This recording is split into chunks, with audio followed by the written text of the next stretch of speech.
A 1, a 2, a 3. Now. A 4. Now. A 5. There we go. Welcome back to Vibrations and Libations, everybody. I'm James. Now I'm Keith. Tonight we're going to listen to a classic album from Inxs. The name of the album is Kick. I'm sure some of you out there are probably pretty familiar with some of the songs that are on it, but if you're not, we're going to make you a little bit more familiar with some of these badass tunes on here tonight. Yes, very badass tunes. Several hit singles off this one. Yeah. And I think that this album is like the best of the 80s sound. Like, it's the best of the 80s sound with no cheese. Right, no cheese in it.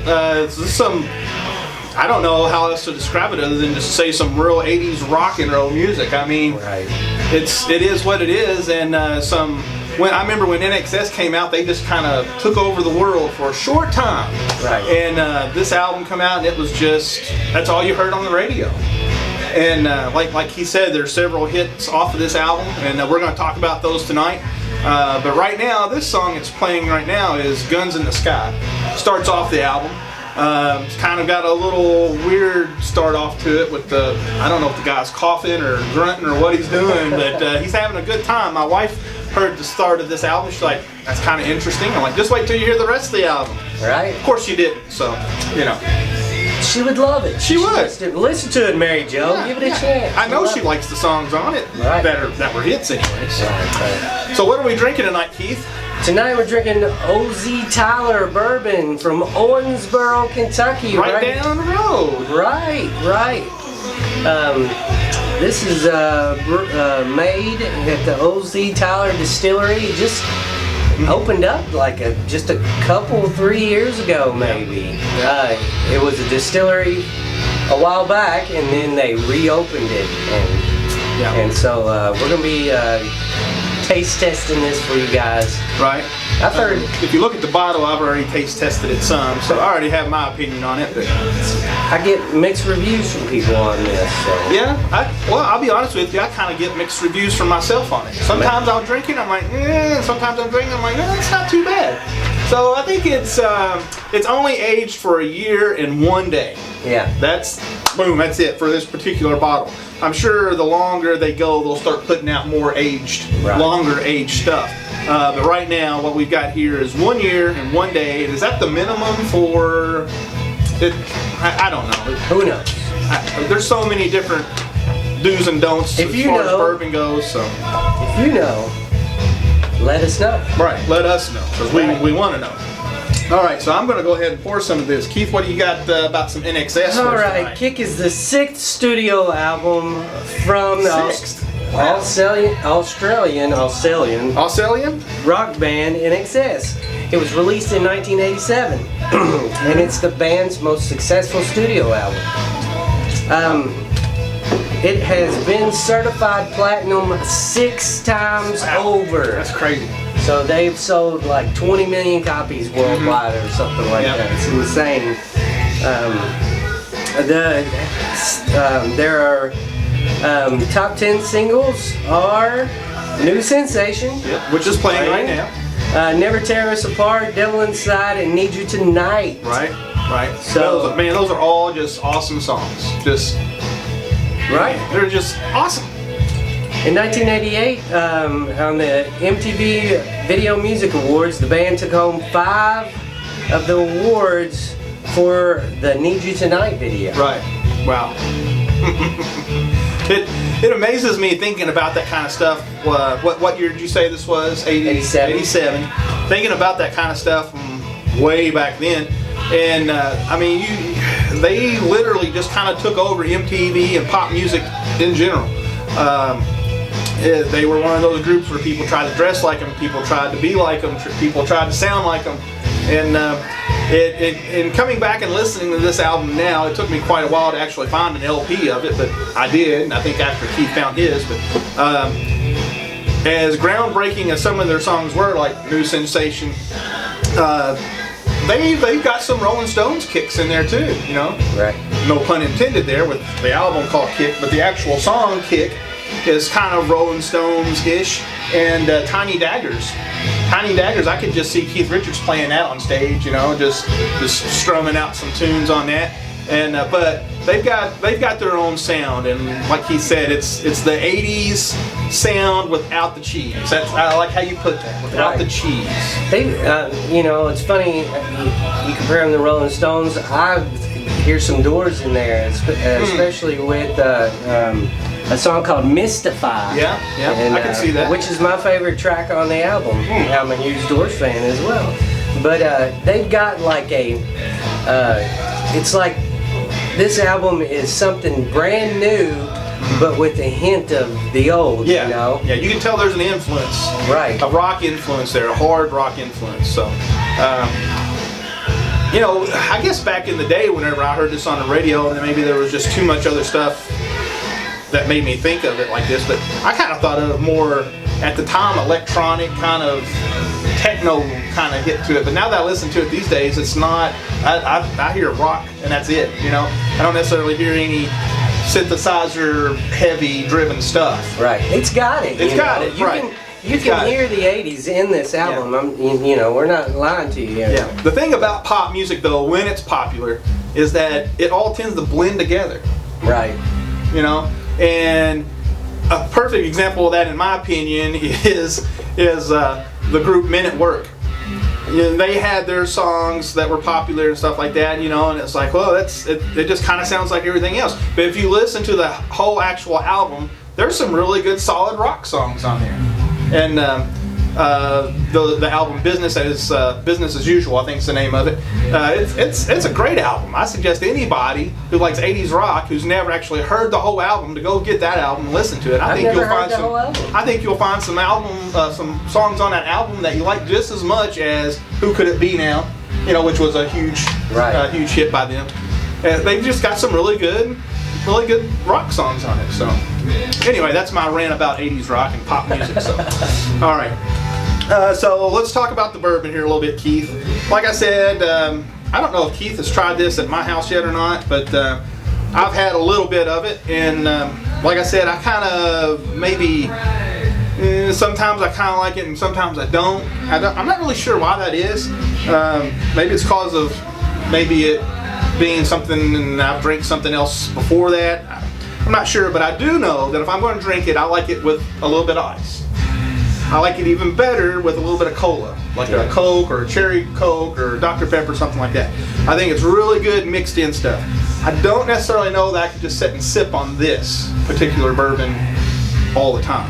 It's not bad, but it wouldn't be my first choice to just sip with. Well, you made the statement that it seemed like in the midst of it in the 80s, all that the rock and the pop music kind of just kind of meshed in together and kind of blended in together. Well, I think bourbons are the same way. A lot of them just are all the same, one note, woody flavor kind of thing. And with this one, though, to me it stands out. It's flavorful. It's a little bit on the hot side. It is, yeah. It's, it's. They claim to be smooth, but it's not super smooth. That shit's not that fucking smooth. Right. But on the other hand, it's full of flavor. It's got flavors in it that that a lot of bourbons don't have, and I like that. And yes, I did try this at your house. Okay. And I had the same opinion about it the second time drinking it. It's full of flavor. I think it gets a bad rap from a lot of people. I'm not a bourbon aficionado. Right. I'm not either, really. You know, James turned me on to bourbon and all of its complexities when it's there. And this one is a little more complex to me. Yeah. I think the reason I couldn't just sit and sip on it regularly is because of the burn. It's got a little bit of the kick, a little bit of burn to it going down, and I think that's why I couldn't just sip it, straight. Again, I really like it if it's mixed in something like a cola. I like it just fine. I've even had it with tea. Unsweet tea, I drink bourbon with that sometimes. I even like it with that. But just by itself, I'd probably have to put more ice in it or keep it like in the freezer cold to kind of cut down on it. But I'd suggest you go out and get it if you can find it. I don't know how far they distribute out, but if you find the bright white, that's like a really clean looking label right there. Right. It's really super clean, and you probably can't tell it in this video, and if I put a close up on it, it'll probably distort it. But it's nice, crisp. clean label on it. It stands out when you're looking at the liquor store and you see it on the shelf. It really stands out. It's kind of got a gloss to it, and the lights just kind of make it pop. So Yeah. but if you see it, try it out. I think I paid $17.99 for that bottle, so I mean not super expensive. I mean you can't even get Wild Turkey really for $17.99. It's like $19.99, I think. $19.99 for Wild Turkey. Well, where I get it at is $21.99, so it's a little pricey where That's I get in it. Owensboro. $19.99. Yeah. I need to go to Owensboro then. So anyway, but for right down the road, hey, I'm proud of it. I've got it in my cabinet at home. So like I said, I suggest you guys go out or girls, go out and get it yourself and try it out. And if you do find it and you do get it, let me know where you got it from in the comments below, because I'd like to know how far they go out. Because I'm not sure if they're just kind of more localized to this maybe Kentucky, Indiana area, or if they're stretched out further. So if you see it, let us know. I would appreciate that. We'd like to know how far. Yeah. How far Owensboro reaches into the world. Yes. It's not just the barbecue capital of the world, which it is, if you didn't know that. So. Hey, OZ Tyler is on the Bourbon Trail. Oh, it is? Yes. Oh, well, there you go then. I did not know that. Okay, so we gave some info about the album. Now I'll just read off the track list of the whole album. So Guns in the Sky, that starts out the whole album. New Sensation, Devil Inside, Need You Tonight, which is what's playing right now, right? And then Mediate, The Loved One, Wildlife, Never Tear Us Apart, Mystify, Kick, Calling All Nations, and Tiny Daggers. Now, Keith already said his favorite song, which was Mystify. I tend to not be able to choose because I'm a fence rider here, but I really like Need You Tonight, and then I'm a fan of Tiny Daggers. Yeah. I really like that song. I think it's just a good rock I song. like that song as well, but I also like what I consider their hugest song is Never Tear Us Apart. Yeah. I think it's a masterpiece. Yeah. I think this album is a masterpiece. It's probably more the slower type of song on this album. I think it was, and I think it was originally supposed to be like a piano ballad, and they changed it. I think there are a couple songs on here that it sounded exactly the same to the sound engineer. Right. When one of the tracks was playing in the background, he was mixing the other one, and then all of a sudden he's like, wait, those, and he put them together and they were the same, so he had to change track. it. But anyway, I just said that this is a masterpiece, I think this album is, but the record company didn't. Really? Whenever they recorded this album, the record executive, he listened to the whole album, start to finish, with his eyes closed, with his feet kicked up on the desk. Sounds like a movie to me.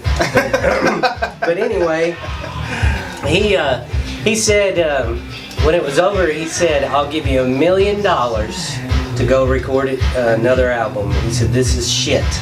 His exact words, shit. Really? Wow. And shows what record executives know. 6 times platinum, motherfucker. I wish I could remember his name. But they got calls. Their manager got calls from 3 different labels. Wow. I don't know if they're under the same group or what. Why they were getting calls from different labels, but all of them asked what the fuck the two they were writing, Hutchinson and I'm sorry, the other guy's name escapes me, but the two songwriters is like, what the fuck are they doing? Were their words, and to me that's crazy, because 6 times platinum, just listen to it. It's a fantastic album, masterpiece. Yeah, and there's some albums out there that have a few real popular songs. The rest of the album is shit.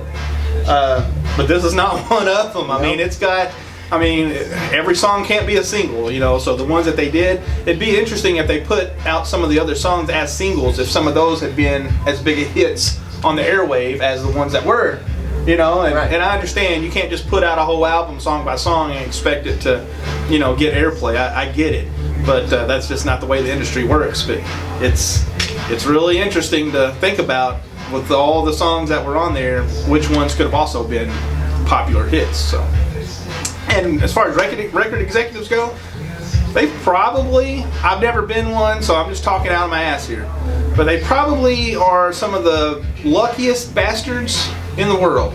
Right. Because they get to sit around and listen to music and then they decide what they think are hits. Right. You know, and They decide the fate. the fate, right? You know, and it's wrong. And, you know? and this is a perfect example right here of if the guy said it was shit, and then 6 times platinum. You know, what the fuck does that guy? What other groups did he put out in the past before that? What other influence on music did he have? Just think if their manager had listened and he went around them and he played it on, I think Atlantic Records had like a college station or something. But anyway, regardless, they played some of the songs on the radio prior to it being released or releasing them as singles, and got enormous, overwhelming feedback right now. So if their manager had rolled over and taken it up the ass from those record executives, Right. Yeah. then we wouldn't have this album today. Man, but it's hit and miss. It's hit Right. and miss. So, all right. So let's. You want to rate the bourbon? Let's rate it. Okay. I'm going to give it a solid. I'm going to give it a solid 3. And the reason I'm only going to give it a 3 is because it's just got too much of a burn that. I don't know. Maybe it's because it's not aged as long as other stuff that I've had. Like I said, it's only a year and a day. But if I'm going to mix it and stuff, well then I'll give it a 4 all day long. But just by itself, I give it a 3. It's just too much of a burn. But I am looking forward to in the years coming to see what else they put out, because I think there's some potential there. And I know there's probably some barrels just sitting, Right. waiting for the right time. Right. They're gonna have like a 2-year and then a 5-year. I hope so. I hope so. And I am kind of excited to see what they put out in the future. So keep an eye out for that. So what do you say, Keith? What say you, sir? I'd say 4. 4 out of 5. Oh, I'd say 4 out of Keith 5. likes the burn. I like it because it is very interesting. I think I feel like they're underdogs, you know, and they put out in my mind a quality bourbon in 1 year and a day, you know. Right. And I get it. Yeah. and so that's why I say props to you guys. I poured another glass so I could say cheers. Cheers, James. Cheers, my brother. OZ Tyler. Right. I think you guys are winners, and I think I'm excited to see what you do in the future. Yeah. Same here. Same here. Okay, so album. What we rate an album? Yeah. Classic from the '80s. Just a contemporary album. Live forever. Right. 10 out of 5. 10 out of 5. I'll agree. 10 out of 5. Man. I looked for this record forever. It's like when I first got into looking for records and collecting records, this was one of them I looked for, and I would find it and I would say, oh, it's awesome, and it would be the single. Right. You know, it'd be the 12-inch single, and I'd be like, man, son of a bitch. And I look and I look and I look and I bid on eBay and I looked, and it took me probably 3 years before I found a good copy of it. But then I did find a good copy of it, and it wasn't just a single, it was the full album, and I about shit my pants when I bought it, and I grabbed a hold of it, and I didn't even let it down. I just kept it and then went and paid for it. So there was no second thoughts. I remember it clearly. I picked it up, held on to it, went straight to the counter and paid for it and left. I won mine on an eBay auction for $10 shipped, Wow. and I couldn't believe it because I, like you, came across just the singles. You got to be careful. Yeah. And but came across it, won it like at 2 in the morning. I was still awake for some reason. I don't stay up that late very often at all in my old age, but won it and love it. Yeah. Oh, it's a great album. It's a great album. I had a copy of it on tape, but I only had the first side of it. For whatever reason, the guy that made it for me only made the first side of it, so I listened to the first side over and over and over again back So in you the didn't 80s. get So mystified. I didn't get any never of those tear other us songs. apart. No, didn't, which sucks, but that's okay. I've got the record now, so anyway, that's what matters. All right, so what else we got? Nothing. All right, so for Inxs-Kick, go buy this album. For OZ Tyler, the bourbon, go buy the bourbon if you can find it in your area. And please, again, I would really like to know where you find it at. Where are you living at? Where do you see it? How much is it? I'd like to know where it's spread out to. But anyway, for the music and for the bourbon and for Vibrations and Libations in total, I'm James. And I'm Keith. And thanks for watching, guys. We'll see you next time with another awesome album. Bye-bye.